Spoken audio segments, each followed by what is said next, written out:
Hi, I'm John Burke, and this is one of my passions in life, studying Native American Indians. It's one of my books. I have quite a library that I've acquired over many years.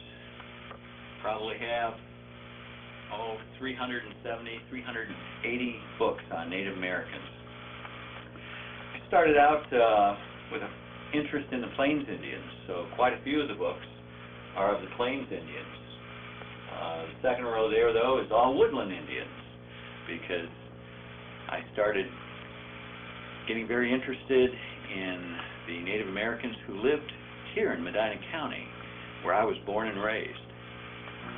In fact, my great-great-great-grandfather was one of the very first white settlers and pioneers in this area and settled in Valley City area. So I have a long heritage here.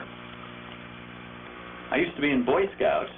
I'm still involved, but when I was a scout... Sometimes storytellers would audience would repeat or say another word after that. And I'm going to ask you to do that.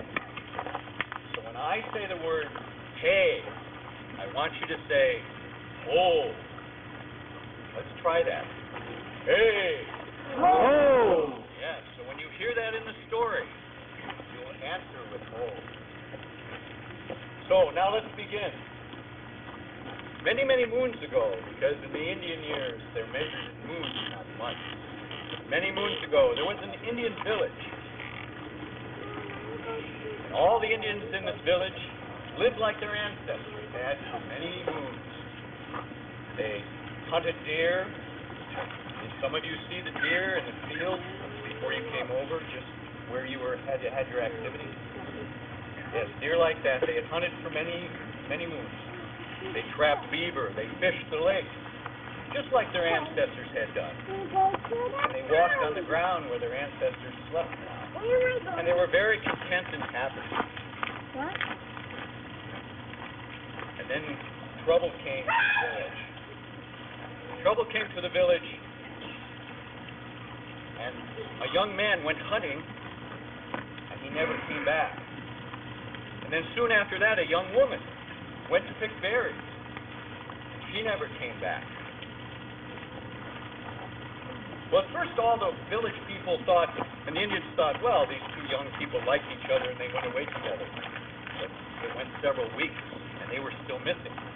And then another young hunter left the village to hunt. And he never returned. And that is when fear grew across the village and all the Indians were scared because they knew a Wendigo had come to live in their forest. Hey! Oh! Made of stone. And because he's made of stone, no arrows or spears can hurt him. When I was a scout, that's where I began to make certain items of clothing that the Indians used to wear and learned how to dance Indian style. And it was when I was an Eagle Scout, actually. In fact, here's my Eagle Scout Award, my God and Country. But when I was an Eagle Scout, I was also an Order of the Arrow, which is a special brotherhood in scouting that actually was founded on many of the basic principles of the Indians. And that's where I really started becoming involved, learning to dance, and started doing even more research. And I started working with other boys and children, teaching them about Native American Indians.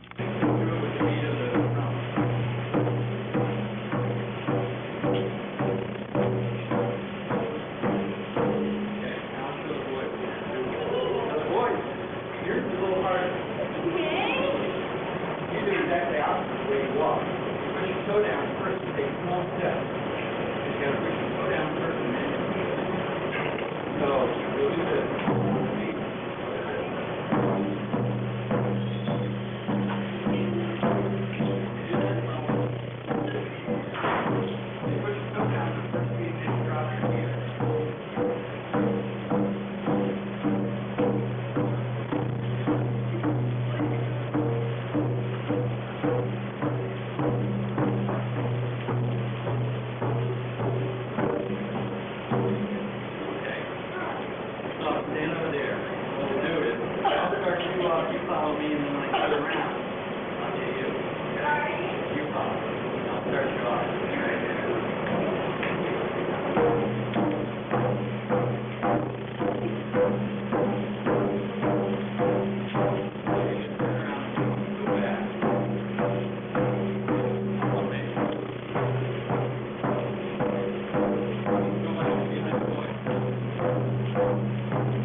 I do a lot of work in the community with Indian lectures. I've been going to many of the elementary schools and teaching the children, especially the fourth grades, because they learn about Native American Indians in their elementary fourth grade classes. And I teach them about how the Indians lived, the way they dressed. I started making my own clothing and artifacts, studying at museums, and taking pictures, and then coming back and reproducing those things. Middle of a pond. Beavers. They would trade their skin for things they could not make. The Indians could not make metal knives and tomahawks. This is what they would trade for. Would trade beaver skin for knives like this.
I've done historical groups in the area, and also Boy Scouts, Cub Scouts, Girl Scouts, and quite a few church groups also have had me come in to talk about Native American Indians.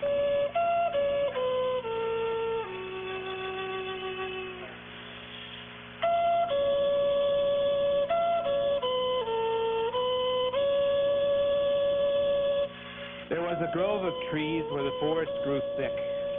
The trees had stood for there as long as anyone could remember. Their roots intertwined so that nothing could affect one without affecting them all. They were known to the inhabitants of the forest, the four legs, and those who fly, as the Old Ones. In the middle of the Old Ones stood the oldest of them all, taller and broader than the others.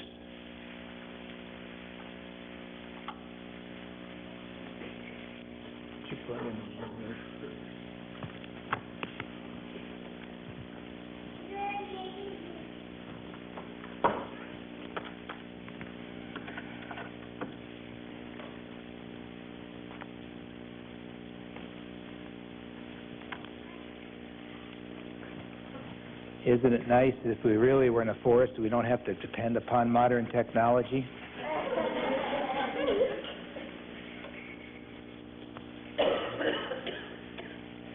If one stood beneath the Ancient One, one could not see where its crown touched Father Sky, and smaller trees grew around its roots in the safety of its vastness. It was called the Ancient One. for it had known the Creator longest of all. It was to this grove that the creatures of the forest and the plains, the four-legged and those who fly, gathered for counsel. Each had sent one speaker, the oldest and the wisest of its kind. Snow fell thick on familiar paths, and each arrived in silence, waiting with the patience of those who had seen much. When the circle was complete, they stood listening to their hearts. Whooping Crane said, "They have lost their way. There is no pattern to their journey." Snow Goose nodded in agreement. Deer Mouse said, softly, "They have lost their purpose. They do not gather seeds. They do not know who they are." Tatanka, the bull buffalo, dropped his head low. "They take more than they need and give nothing back. They do not give away." Eagle began to say, "They do not see long distance. They keep more than they can eat, while some are hungry. They no longer know that they are connected." Fox, sadly, her white coat blending with the snow, "They do not know that they are beautiful. They decorate themselves with stones and hide their spirit."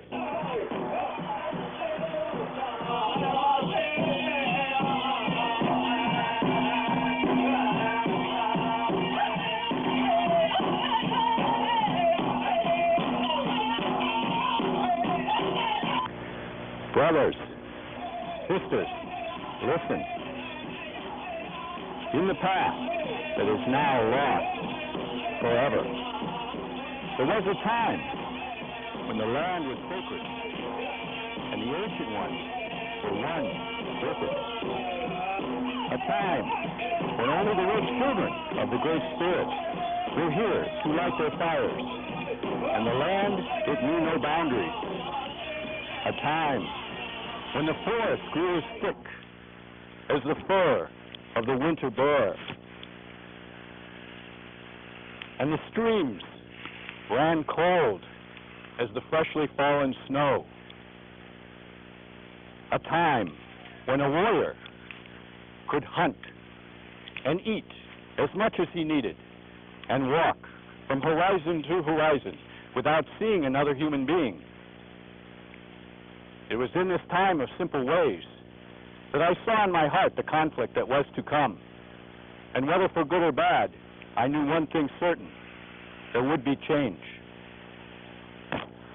I am a Delaware Indian. We call ourselves Lenape, the ancient tribe. We used to live far east from here, along the great water you call the Atlantic, and then the Chamonix, the whites, came, and they forced us west until we came to this Ohio country. It was in the year of 1812 that many of my tribes sided with the United States, the 13 new states, against the British. And I earned my name as Captain Wolfe. I served under General William Henry Harrison. And for that, I received this medal. It was also in that year of 1812 but there was a big stir in this area. The British and their Indian allies, many of the Indians sided with the British. The Tecumseh with the Shawnee, the Chippewa, the Pottawa, the Iroquois Nation, all sided with the British. And they landed in Huron. When they did this, all the settlers in the Medina area left their cabins, and many, like the Hinman brothers, never returned. They took that cabin, a man called Zenith Hamilton, in 1814, and he occupied that cabin. He was the first settler here in Medina. It was also in the next year, 1813, that the General Smith of the United States Army came from Fort Pitt with his army and cannon and built a wilderness road over to the Maumee River to attack Fort Detroit and the British. You know this road is Smith Road. He too was afraid of Indian attacks, so he buried his cannon, and he never came back for his cannon.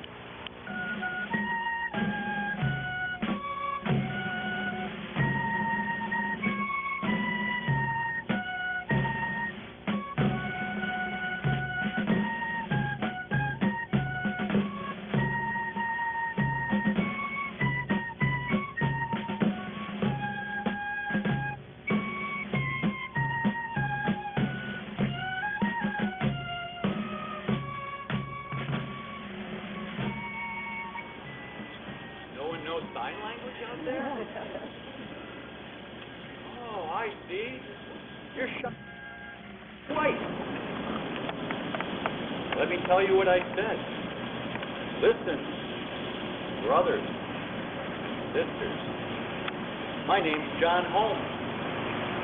Around these parts, they call me Indian Holmes. Built a cabin not too far from here, along a nice little stream just west. They call that Holmes Brook after me now. I came here, there weren't any white men, just all Indians. Mingo tribe lives south, up near the northeast, near Panther Cave. We call that area Hinckley now. That was Seneca country. Delaware and Wyandotte were over by Chippewa Lake. Many tribes came through here to hunt. Ottawa, Chippewa, Iroquois, Potawatomis. It was a hunter's paradise back then. I wasn't the first white here, though. First white was a Frenchman named LaSalle. He discovered the Mississippi River Valley and claimed it for France. Then, he came up the Ohio River. Came right through this area. He liked it so much he came back. 1671. He built a trading post with a palisade, a fort around it. Made it into a Jesuit mission. It was right off the Paradise Road that goes down into Orville. Yeah, the French were here for about 130 years before the next white man came. See, the French wanted the furs. The best fur they wanted was the beaver fur, like this. The Indians would trade in the furs for trade goods like these. Tomahawk heads. They couldn't make those. Couldn't make fine flintlocks like this either. Knives, kettles, silver jewelry. They traded their pelts for that. A flintlock like this is a French Fusilier Finet, a 60 caliber. That was worth as many beaver pelts as you could stack up to the height of the gun. You know, the British liked those furs too. They started coming from Pennsylvania to the east. Back there, rivalry ended up with the French and Indian War about 1754.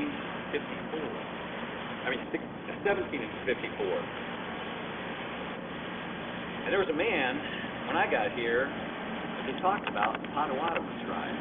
His name was Jim Smith. He was in that war. He was with Braddock's men. Came with British and American troops. They came to Fort Pitt. Back then it was Fort Duquesne, French fort, where Pittsburgh is. Well, they were going to capture it. The French and Indians beat him in a big battle. They took Jim Smith prisoner, along with some others. They came right through this area, and they were going up the Maumee River to Fort Detroit. They were going to sell their prisoners for some big money. The thing is, they grew to like Jim Smith, and they decided not to sell him. Instead, they adopted him. Well, he came back with about 12 of them, hunt, fish around here, went along River Styx, Rocky River. Ended up spending the winter of 1757 with about 12 Indians hunting and trapping. They hunted bobcat up there. And they called that Panther Cave because there were so many mountain lion and panther. They shot a lot of those too. You know Lake Erie? Erie, that name comes from the Erie Indians. And Erie means cat. They were known as the cat nation because $2 top. I didn't buy any. I was a trader and a hunter. Didn't want to be a farmer.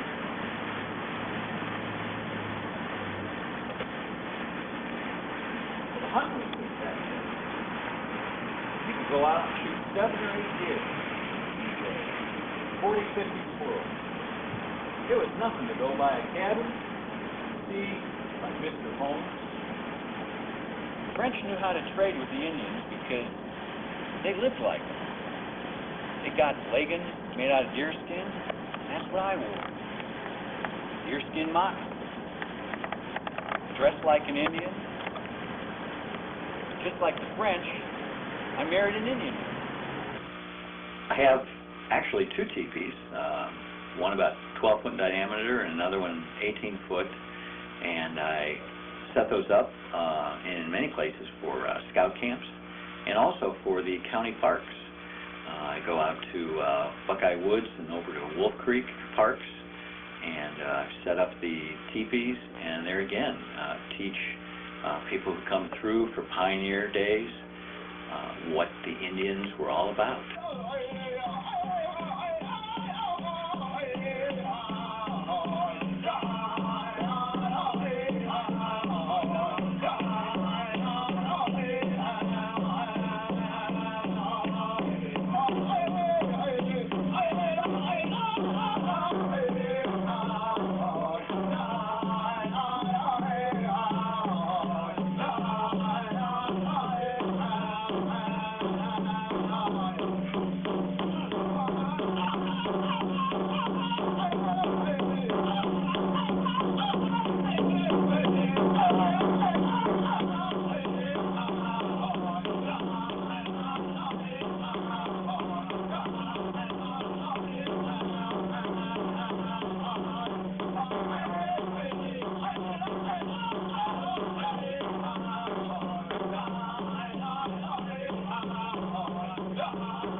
I speak to you, Indian. I'm dressed like a Lakota Sioux. Plains Indian would have been dressed 200 years ago. This is what a warrior would look like. He would wear a war shirt like this, and leggings and moccasins all out of deer skin, and a big war bonnet made of eagle feathers. 200 years ago, how many tribes of Indians do you think were in this country? How many do you think? 9. Anybody else want to guess? 90? Yep. Oh my gosh. 60. 10. Well, about 650. Yeah. And they almost all of them spoke different languages. And that's why they used sign language. I bet you know some sign language if I gave you some. Bring your mom? What's this mean when your parents... Oh, that's right. What's this? This is an animal. What do you think? Yeah. Very good, deer. Now here's another one. This is a little harder.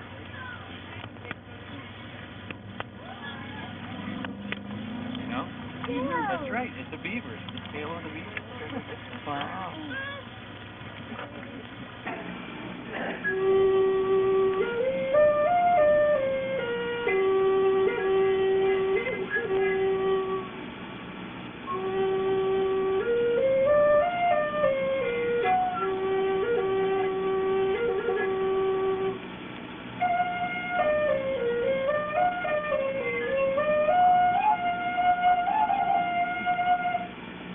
And then the rattles, they had a variety of rattles I'll show you here.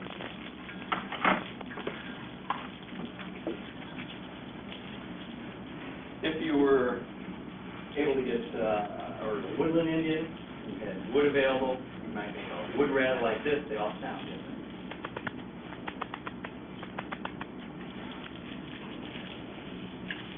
This one is made out of buffalo bladder.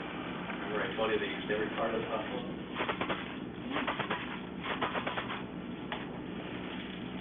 This is an old style. This is made out of, what do I want to guess? Deer hoof, deer toes, and deer leg bone. Actually the same deer I shot from my orchard. And then this one is an interesting one. This is about 90 years old. And this is a dog soldier, Cheyenne dog soldier rattle. I got this 2.5, 3 years ago when I was out in Montana at the battle of the site of Greasy Grass. That's what the Indians called it. You know it as Little Big One. And I was honored to be able to be part of a reenactment of that for the 125th anniversary. And I was one of 6 Sioux war chiefs. We had about 700 reenactors. And interesting enough, not many Sioux Indians at all. Almost all of them Crow Indians. The Crow, interesting enough, were the scouts for Custer. And to this day, the Sioux will not come to a reenactment with the Crows because they were on Custer's side. And so there weren't many Sioux at that, but there were some Cheyenne, and they were mostly Crow. And I portrayed a chief called Crow King. He's one in council, led the final, he had a talking stick, and he was the final gifted orator, and he was the one that led the Indians to battle, saying, you know, it's time to talk, let's kill the white man, and off they went. Slaughtered about 263 of Custer's men. It was a great victory. 1876, within 4 years, all the Sioux tribes around the reservation surrendered. So the victory didn't last very long. But this is a dog soldier rattle. The dog soldiers were a war society for the Cheyenne. The bravest and fiercest of all the war societies.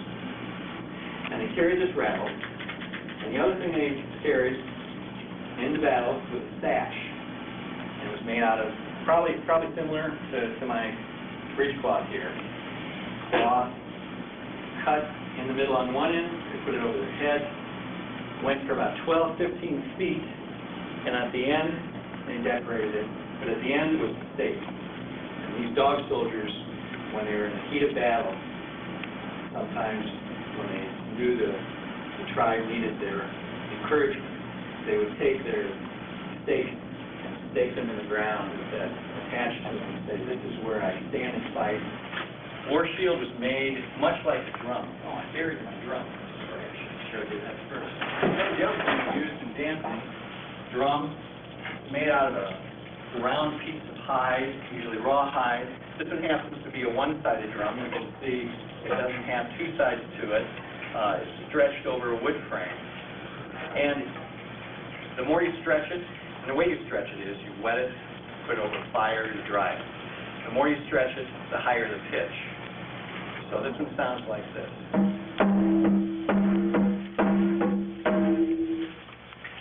And they would have, a man would have painted this because it's character full on. And the sun is setting over the water at one time. I think maybe the turtle's drowned. He's been gone so long. And he looks over the water, and just as the sun is setting, all of a sudden on top of the water, you see the head of the turtle pop up on the water. And then look back, and on the back is clay. So he takes the clay, he molds it into an island, and he calls it Turtle Island. And he puts it in the middle of all this water, and you know where Turtle Island is today? It's North America, where we live. And the Indians still consider the turtle to be one of the oldest and wisest animals, and if you look at a turtle shell, no matter what kind of turtle or the size of the turtle, every one, interesting enough, has 13 segments to it. And those are the 13 moves. So that's the legend of the turtle. And this happens to be a turtle rattle. One of the rattles I didn't show you. And these were used really from coast to coast. They were made probably most famous by the Iroquois because they had a society of false faces that made the wooden masks, and they were healers, medicine men as the whites would call them. But they were healers, and they used these in their ceremonies to heal the sick. And this would have been a typical turtle shell rattle that they would use for that. So, I have spoken, and I'll teach you one more piece of sign language. You can do this with me.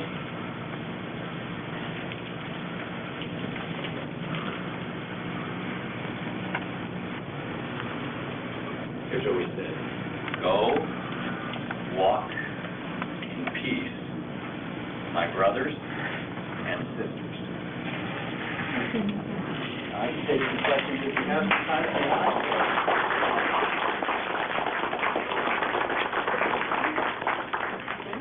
Well, I have one more thing. Just let me show you. I just pulled it out. I just realized this. This is a beaded lizard. Now, a tradition in the Indians, especially the Plains Indians, was the grandparents would give a newborn boy a beaded lizard. The girl, the newborn baby girl, got a beaded turtle. And inside these was their umbilical cord. And they kept that with them as a lucky charm the rest of their life. And that was the tradition.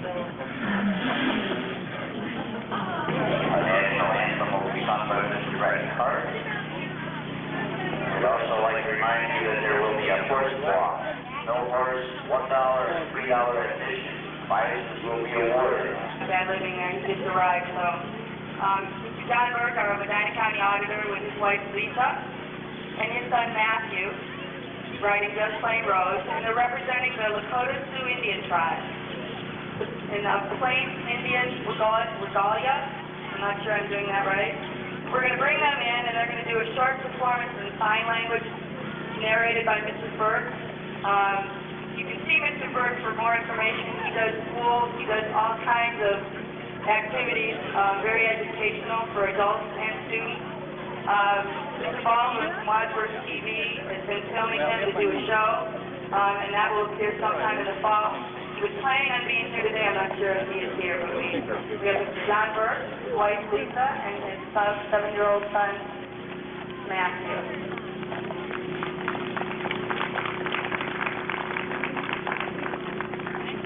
Over to Mrs. Burke.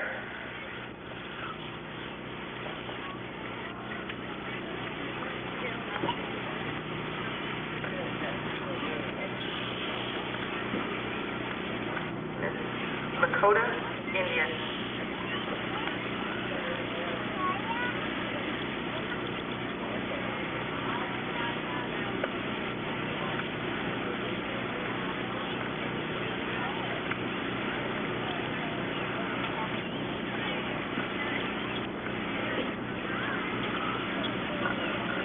Listen, brothers and sisters,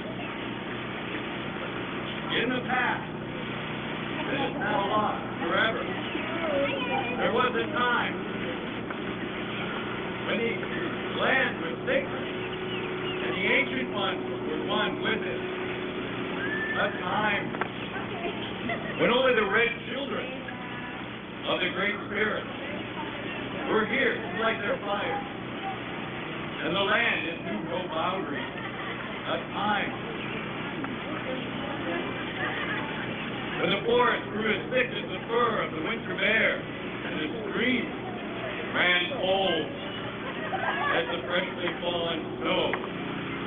A time when a warrior could ride his horse and hunt and eat as much as he needed. Ride his horse and hunt the buffalo from horizon to horizon without seeing another human being. Within this time of simple ways that the Indian knew in his heart the conflict that was to come, and whether for good or bad, he knew one thing certain: there would be change. Remember the words I speak. Now go in peace. My brothers and sisters.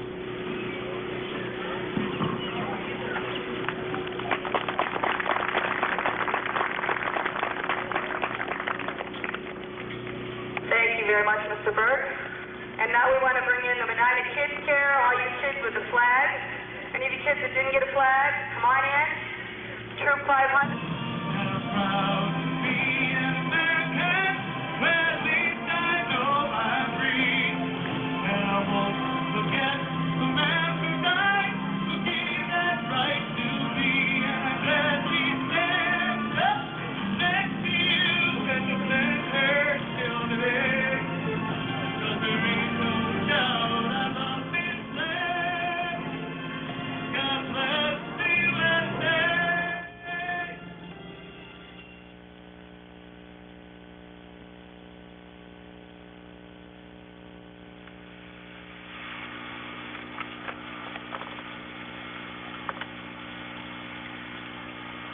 Well, I'm working on one of my projects. This happens to be a grizzly bear claw necklace. I have a larger one than I made, but this is a short one for the top of your neck. I like doing projects like this. I'll research it in a museum, take pictures, learn about the piece, and then come back and reproduce it. I've got a number of things in my area here that I do my work in. Another project that I'm working on right now is, this is a Gastoa. It's a woodland headdress.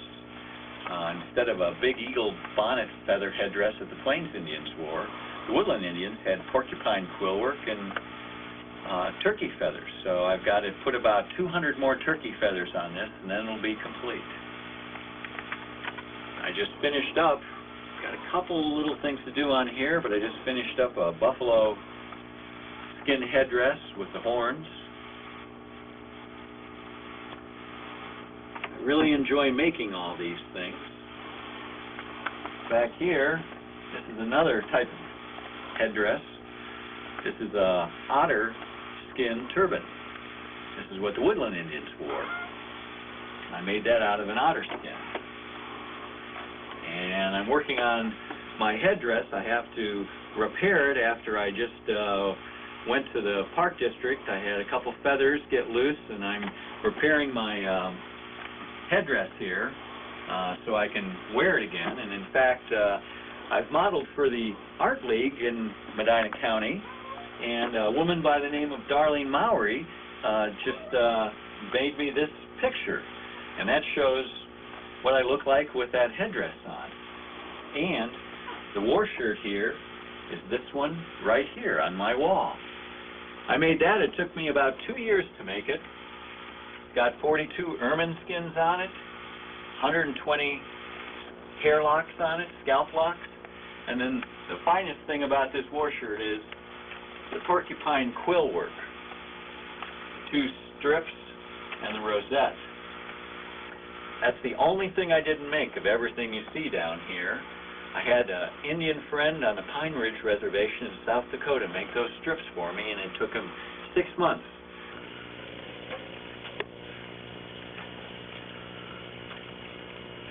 Do you know what I said? I said, listen, brothers, sisters, you draw me as a Sioux Indian. That's what you're going to do today. And while you do it, I'll explain a little bit about the Plains Indians and my regalia. This is all made just like the Indians made it 200 years ago. This is what a Plains Indians would look like. And later on, I'm going to change into another woodland Indian outfit that looks different. But these Indians lived on the Great Plains out west, and they hunted the buffalo. And this isn't buffalo skin, this is all deer skin. In fact, this is one deer skin here, and there's one on my back. So you made it out of 2 deer skins, and this was a war shirt. They called this a war shirt. See, and you can see here, this is where I shot one. I shot one deer, and my father shot the other, and we made this war shirt. So, I'll get my poo stick here, and I'll try to stand still for you so you can draw me. And as you do that, I'll talk to you a little bit about my regalia and a little bit about the Plains Indians. Would that be okay? That's wonderful. Tonight is even more exciting, don't you think? Now, while you're working, boys and girls, I will come around and help you. But the main thing is you got to start by yourself to get the thing, the figure the way you want, and then I can come around.